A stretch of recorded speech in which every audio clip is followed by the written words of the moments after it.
Hallo und willkommen zu einem neuen Video Modellbahnfreunde. Ja, nach langer Zeit mal wieder was von mir. Ich meine, der Sommer wirft seine Schatten, würde ich sagen. Es ist ja allgemein bei vielen Modellbahnkanälen etwas ruhiger geworden, auch bei mir. Hatte ich ja auch angekündigt. Nichtsdestotrotz ist in der Zeit, vor allem in der richtig heißen Zeit, die ja jetzt schon im Juni mal wieder war, ein bisschen was bei mir passiert. Und ja, ihr könnt es hier vielleicht schon so ein bisschen im Hintergrund erkennen. Der eine oder andere, der mich auf Facebook verfolgt, hat es vielleicht auch schon so ein bisschen stückweise mitbekommen. Und ich würde sagen, ich zeige mal, was es so Neues gibt und was so passiert ist. Und wir starten ins Video. Ja, da ist die erste Neuheit. Die habe ich auch noch nirgendwo gezeigt. Also ihr auf YouTube seid hier die Ersten, die die Vogtlandbahn bei mir hier im Blankenhain sehen. Ich habe vorher nur als Teaser mal die anderen Fahrzeuge gezeigt, die jetzt direkt dann im Nachgang folgen. Die steht jetzt hier auf meinem Programmiergleis und ich werde die bei mir jetzt auf der Z21 noch anlegen. Wen das interessiert, wie das gemacht wird, wie man ein Fahrzeug auf der Z21 programmiert und so weiter, also vor allem auf der Z21 App, das muss ich jetzt mal dazu sagen. Oh, ich sehe, mein Handy hat gute Dacia drauf. Der kann sich noch ein wenig gedulden, dazu mache ich ein extra Video, wie ich diesen RS1, den VT69, wie er bei Rocco heißt, programmiere, wie ich alles dazu anlege, wie die ganzen Funktionen und so weiter angelegt werden. Im Grunde kein Hexenwerk, aber für den einen oder anderen, der es noch nicht genommen hat. Ich bin im Moment, nutze ich die App etwas intensiver und nutze eigentlich auch die Sommerzeit abends immer mal das ein oder andere Schienenfahrzeug hier einzuprogrammieren. Sind bei weitem noch nicht alle. Ich habe meine Excel-Liste jetzt damit mal abgeglichen, dass die Nummern zum Beispiel alle stimmen. Da meine Maus hier nicht mehr ganz funktioniert, da scheint irgendwie ein Sender-Empfänger-Problem da zu sein. Entschuldigung. Ja, irgendwie möchte die sich mit meinem Haus-WLAN verbinden, aber nicht mehr mit dem TB-Link, der hier unten ist. Ja, vielleicht hat sie doch das Zeitliche gesegnet, wer weiß das. Mein lieber Freund Kai wird sich das Ganze mal anschauen und wird mich da unterstützen. Und ich würde sagen, wir gehen jetzt mal hier wieder in die Betrachtung des Modells rein und schauen uns die Details dieses schönen RS1 an.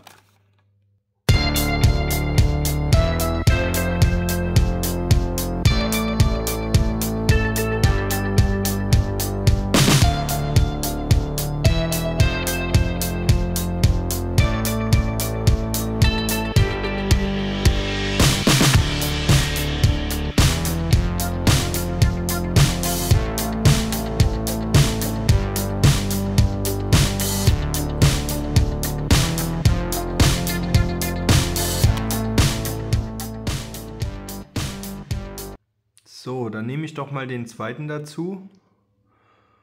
Und ja, beide Fahrzeuge haben dasselbe Zugziel. Ist eigentlich noch ganz cool in Hof. Und ich muss tatsächlich sagen, ein Lob an Rocco. Ich habe ja schon 4 RS1, zweimal Südthüringen-Bahn, einmal Elster-Saaletal-Bahn und dann DB Regio. Und der liebe Thorsten Kühn, habe ihn selig, hat da ein ganz tolles Modell damals schon draus gemacht. Und Rocco hat es wirklich geschafft, nochmal ja, einfach das Modell nochmal ein bisschen auf noch ein besseres Niveau zu heben. Einfach zu Roccoisieren, würde ich sagen. Und da gehen auch die Grüße raus an den lieben Kai, weil ich weiß, der hat da seine Anteile und seine Finger mit im Spiel. Und wie soll ich sagen, einfach nur absolut geniale, sexy Modelle. Also früher habe ich mir ja immer mal gewünscht, in H0 zu gehen, um Details zu haben, aber der Detaillierungsgrad steht dem im H0 ja in gar nichts nach und ist einfach nur super nice. Beide Varianten haben Sound und ihr werdet das natürlich dann auch vorgeführt bekommen. Ich wollte euch die Fahrzeuge jetzt einfach mal im Detail zeigen. Ja, Bedruckung, Lackierung, einfach wirklich erste Güte. Und ich kann euch jetzt schon sagen, in Bezug auf Sound auch richtig cool. Also richtig, richtig tolle Fahrzeuge. Der Sound überzeugt mich auch wirklich. Auch, dass das Schalten und Auskuppeln da ist. Hört sich wirklich so ein bisschen an wie ein Bus, wie sie in echt halt auch fahren. Ja, mein Freund Benny würde jetzt wieder sagen, fahrende Gleissperre. Wobei damit andere Fahrzeuge aus der Schweiz gemeint sind, die Blumenkübel, also die Stadler GTW. Aber ich vermute, das können wir hier getrost fahrende Dieselgleissperre nennen. Aber ich muss sagen, es passt natürlich perfekt nach Blankenheim. Und die ganze Infrastruktur, die ja eher so nebenbahnmäßig ist, wo dann mit so einem Verkehr, respektive mit solchen Fahrzeugen gefahren wird. Ja, dann würde ich sagen, wir switchen doch mal und hören uns gleich wieder bei der nächsten Neuvorstellung.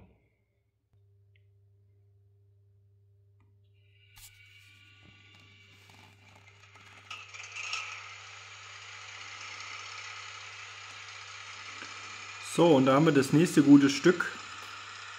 Und auch hier muss ich sagen, ich habe ja auch schon 2 V100 von Rocco, die ich auch sehr gelungene Modelle finde. Auch in Bezug auf Auseinandernehmen, das ist nicht so, ich sage es jetzt ganz klar, so ein Killefick wie bei Tillich mit den Anbauteilen, sondern das ist, wenn man die Lok auseinander nimmt, durchdacht. Ja, die älteren Rocco V100 hatten ein bisschen das Problem mit den Motoren. Da habe ich von SB Modell mir 2 neue Motoren geholt, muss aber sagen, bei mir war es nicht ganz so massiv. Jetzt laufen sie natürlich auch noch deutlich besser. Und was mir hier besonders gut gefällt, die V100, die haben natürlich einen etwas älteren Sound oder respektive ältere Sounddatei. Hier sind jetzt nicht wahnsinnig viele Funktionen dazugekommen,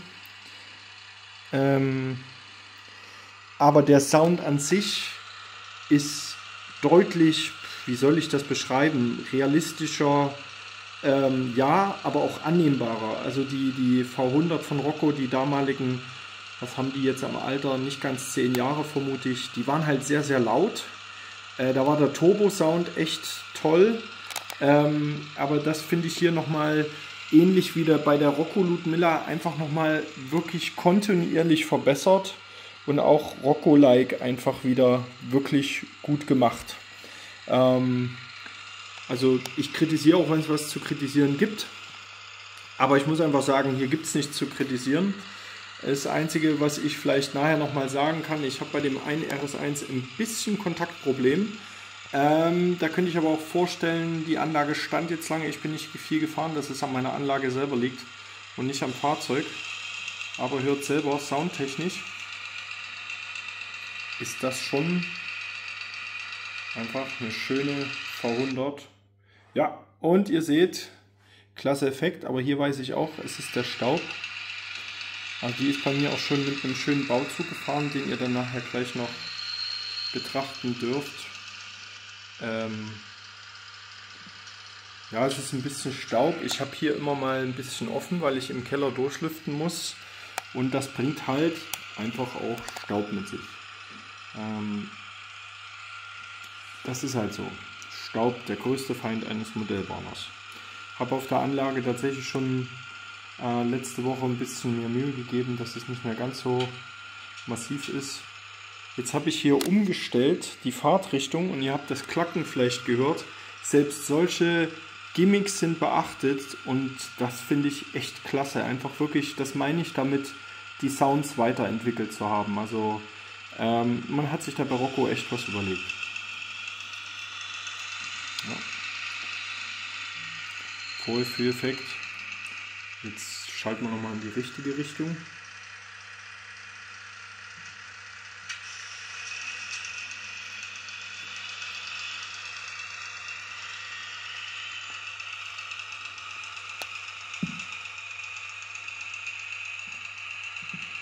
Auch das Tempo, Motor, das war ja eben wie gesagt bei der ersten Lok so ein Thema, kann ich hier gar nicht bemängeln. Also auch Motorengeräusche ist sehr, sehr leise. Das Ganze, also auch wenn du ohne Sound fährst, kein irgendwie lautes Surren oder sowas. Wirklich einfach top. So, und dann würde ich sagen, springen wir zum vierten Neufahrzeug. So, da ist das vierte Neufahrzeug. Die Fahrzeuge sind jetzt alle schon ein bisschen länger bei mir, aber eben, ihr kennt das, im Sommer auch nicht ganz so viel Zeit. Ich habe aber die Fahrzeuge jeweils schon zugerüstet. Hier auch seht ihr, mit der Rangierkupplung ausgestattet. Habe die Rangierkupplung jeweils so ausgestattet, dass die normale Modellbahnkupplung auch noch funktioniert. Ich habe ja schon so ein Modell, meine 294 hat auch schon so eine RK. Die gab es damals als, ich glaube, Resin oder Messing. Ich finde die echt schön, die Kupplung von Tillich. Ich muss auch sagen, mir gefallen zwar die Aufkleber nicht ganz so, aber das ist ja mal bei Tillich offiziell mit DB Cargo umgesetzt, nicht so, wie sie es sonst immer machen. Und ja, also mir hat die Lok gefallen, mir gefallen diese Dual-Mode. Ich weiß, viele kritisieren das, aber ich finde das irgendwie noch ganz cool mit den ganzen Rangiergriffen und so. Gerade für die Modellbahn gefällt mir das ganz gut. In Wirklichkeit, ja, der Sinn muss ich mir noch beweisen. Ich meine, man hat hier versucht mit der 249 die eierlegende Wollmilchsau zu kreieren, die ich vorbildhaft ja, etwas in Frage stelle, wo ich eine DE18, eine Gravida, also alles Fahrzeuge, auch eine überarbeitete V100 Fahrzeuge mit einem Mittelführerstand als die sinnvollere Lösung, vor allem im Rangierbetrieb mit automatischer Rangierkupplung sehe. Aber diese Lok ist ja zum Ersatz der Ludmilla, zum Ersatz der 294, zum Ersatz der Gravida und ja, dass die Erwartung und gewisse Traglasten, Brückenlasten, Achslasten, also Streckenlasten darf die Lok nicht überschreiten. Deswegen wurde ja extra eine 249 genommen. Die hat weniger Leistung als die normalen Dual-Mode-Fahrzeuge der Baureihe 248. Ist, glaube ich, auch ein Stück langsamer, hat weniger Leistung, hat auch weniger Anzugskraft und so weiter, aber ist dafür die eierlegende Wollmilchsau. Ich denke, sie hat ihren Platz und ich bin absolut überzeugt von dem Konzept der hybriden Loks, muss ich ganz ehrlich sagen. Ich habe das ja schon oft erwähnt, ich durfte da bei der HVLE dabei sein, die Eurodual. Da hatte ich etwas meine Finger im Spiel und das Konzept ist ja hier ein ähnliches, plus kein Sechsachser. Deswegen, also vom Lok-Konzept bin ich überzeugt, aber ob die Lok nun quasi jede Lok da bei Cargo ersetzen kann in dem Bereich, das bleibt mal ein bisschen abzuwarten. Sicherlich macht sie sehr viel Sinn und ist in dem Bereich, wie DB Cargo heute arbeitet, denke ich auch in vielen Bereichen sehr sinnvoll. Für meine Modellbahn ist sie natürlich wiederum perfekt, auch wie beim RS1 schon erwähnt. Einfach hier in den Bereichen Güter rangieren und dann doch nochmal einen kleinen Zug fahren. Sie hat von mir hier einen kleinen Nahgüterzug bekommen, genauso wie das sind auch nochmal zwei Wagen, die neu sind.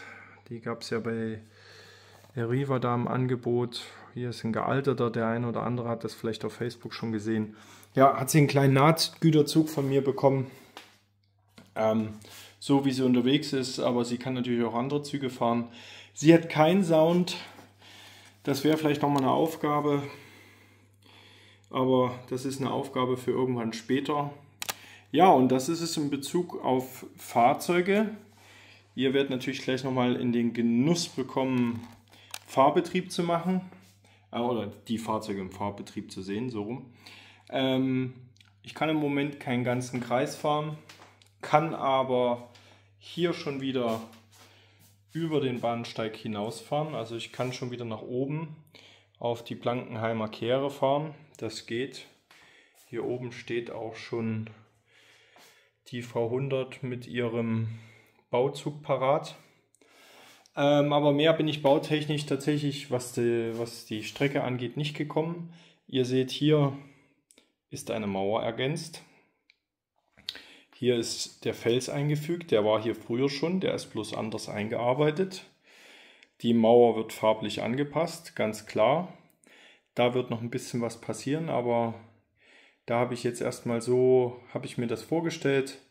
Da soll hier in die Ecke noch etwas Fels, hier vorne, und das Ganze ein bisschen anmodelliert werden. Dann kommt da natürlich wieder Grün drauf. Aber so habe ich mir das ungefähr vorgestellt, dass man hier schön die Straße damit einfügt. Das wird noch seine Zeit dauern, aber das ist schon mal deutlich mehr modelliert, als wie das zuletzt der Fall war, und gefällt mir so in dem Stand schon ganz gut. Wie gesagt, da wird noch einiges passieren. Hier vorne der Bahnsteig wird dazu hin angepasst. All solche Sachen, aber das ist schon mal deutlich mehr als das, was es bis zuletzt war. Ja, dann habe ich mich hier hinten, mache ich da mal noch das Licht mit an Felsarbeiten begeben. Sieht im Moment noch etwas wild aus, ist aber auch nicht ganz fertig, aber hier habe ich die Rückwand gestaltet. Das ist ja nun das erste Mal, dass ich hier in Blankenheim richtig rankomme. Die Auffahrt habe ich hier weiter modelliert. Mir fehlen jetzt hier Juvela-Pflastersteinstraßen, um hier weiter nach oben zu kommen. Hier habe ich mich wirklich, das sind so Arbeiten, die sieht man wenig, aber die fressen viel Zeit. Verliere ich mich auch gerne im Detail. Hier vorne muss es auch noch etwas weitergehen. Ich will das Ganze ja auch wieder begrünen und bepflanzen. Hier hinten soll das wirklich Felswand sein, wie so nach dem Motto, dass man das hier ausgestemmt hat. Hier vorne gefällt mir das schon ganz gut. Das muss halt dann farblich alles noch in die Richtung gehen, wie ich mir das vorstelle. Ja, und so bin ich dann hier ein bisschen stehen geblieben. Hier hinten habe ich das zweite Gleis quasi komplett zugemacht. Wie ihr das seht, hier lag ja früher das zweite Gleis, hier kann man das noch erkennen. Das war natürlich viel zu eng und auch dadurch für mich einfach optisch unrealistisch. Hier vorne habe ich es noch so ein bisschen andeutungsweise liegen lassen, weil ich das eigentlich ganz schön fand. Das ist schon ein bisschen enger. Und dann beschäftige ich mich hier, der eine oder andere hat es ja auch gesagt, wenn ich jetzt zum Beispiel an den Daniel denke, aber es war noch der ein oder andere Kommentarschreiber, der gesagt hat, ja, mach doch bitte hier einen Halt her. Das wird dann aber ein Projekt, was eher Richtung Winter geht. Und ja, muss ich mal noch schauen, wie ich das ansetze. Ich hatte mir überlegt, vielleicht von dem Gleis hier ein Sackgleis reinzuführen mit einem Stopp oder dann eine Verbindung zu machen. Da bin ich mir noch nicht ganz sicher, weil es ja auch mit der Signalisierung passen sollte. Auf alle Fälle würde ich gern mit einer Desiro Doppeltraktion da halten können von der Länge her. Das heißt, der Bahnsteig muss auch relativ lang werden und dann müsste ich mir hier irgendwo einen Übergang überlegen, dass die Leute im Endeffekt hier hochkommen und das aber auch noch so gestalten, dass es modern passt, also dass es, ich sage jetzt mal so, wie sagt man heute, behindertengerecht und sowas ist. Ja, da bin ich mir noch nicht ganz einig oder schlüssig. Und vorher habe ich tatsächlich auch andere Projekte, die jetzt noch kommen. Ich habe hier hinten die Tankstelle, die wird ersetzt werden. Das habe ich, glaube ich, auch schon mal erwähnt. Das wird so eines der nächsten Sachen sein. Und eben, ich werde jetzt mal, oder mein Ziel ist eigentlich so, die Grobdinge wirklich anzumodellieren, um dann in Bezug auf Begrünung und so weiter mal in einem Aufrutsch hier mehrere Sachen zu machen. Das heißt, ich will mich da immer in so einen gewissen Status reinbewegen, so wie hier vorne, dass ich dann, ich sage jetzt mal, später wirklich hier durchgehend begrünen kann und Bäume pflanzen kann. Ich habe mir hier auch überlegt, hier kommt noch ein kleiner Wanderweg hinten rum, der dann hier rausführt, der dann noch mit Büschen oder so gesäumt wird. So ein bisschen wie hier im Endeffekt. Ja, irgend sowas wird da auf alle Fälle noch modelliert werden und hinkommen. Aber das ist auch so ein bisschen immer, was sagt meine Inspiration, was sehe ich eventuell irgendwo, was mir gefällt. Was gibt es auch vielleicht an Zubehör, wo ich sage, boah, das gefällt mir richtig gut, das will ich irgendwie verarbeiten, weil es halt ein Eyecatcher ist, ein kleiner Detailgrad. Ich habe schon mehrfach erwähnt, viele Details sind bei mir auf der Anlage haben noch gar nicht Einzug gehalten. Und ja, auch hier unten wird es weitergehen. Da wird vor allem jetzt erstmal inne im Lokschuppen, der sieht es noch so aus, da werden dann auf alle Fälle erstmal der Boden verlegt werden, respektive gegossen, je nach Darstellungsart. Und dann wird es auch da unten weitergehen. Also Plankenheim ist noch lang nicht fertig, es ist immer noch im Transformationsprozess. Aber ich habe meine Freude, wir können zwischendurch schöne Videos machen mit Neufahrzeugen, die hier Einzug halten. Und ich würde auch sagen, dass wir jetzt mal in den krönenden Abschluss gehen und die Zugfahrten etwas genießen werden mit den Fahrzeugen, die jetzt hier so über die letzten Wochen und Monate eingetrudelt sind. Und ich würde sagen, wir hören und sehen uns nach den Zugfahrten wieder.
Vielen Dank fürs Einschalten und ich freue mich über eure Kommentare und ein Like.